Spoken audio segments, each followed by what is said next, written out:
Produire de l'électricité avec des panneaux solaires sur le toit d'une maison, c'est facile. Mais est-ce qu'on peut recouvrir le toit d'une voiture pour la recharger et rouler gratuitement?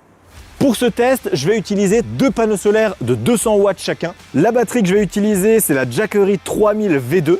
Elle a une capacité de stockage de 3072 Wh et elle peut envoyer jusqu'à 3600 watts de puissance via les prises. En théorie, si je me mets à la puissance maximale de la batterie, je devrais pouvoir recharger environ 17 km d'autonomie en 50 minutes. C'est pas de la charge ultra rapide. Là, de toute façon, je vais recharger la voiture tout au long de la journée, donc j'ai pas besoin d'une charge très rapide, donc ça marche très bien pour ce test.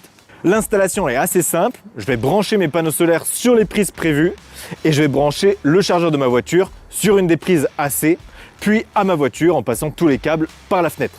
Ce que je vous ai montré dans cette vidéo, c'est un peu un délire, c'est un peu pour tester, pour voir si déjà en bricolant 2-3 trucs, est-ce que ça peut être intéressant. Mais le futur, c'est des voitures bien plus légères, bien plus petites, avec très peu de terres rares. Là, dans ces panneaux, il y a 0 terre rare. Dans la batterie, il y a 0 terre rare. On a maintenant des batteries au sodium qui existent. Je l'ai montré aussi sur la chaîne YouTube. Maintenant, il va falloir repenser nos usages. Comme je le disais, arrêter avec la voiture individuelle, avoir des petits vélos cargo peut-être, des très petites voitures avec des très petites batteries, beaucoup d'énergie solaire, réduire nos déplacements, mais c'est un pas dans le bon sens.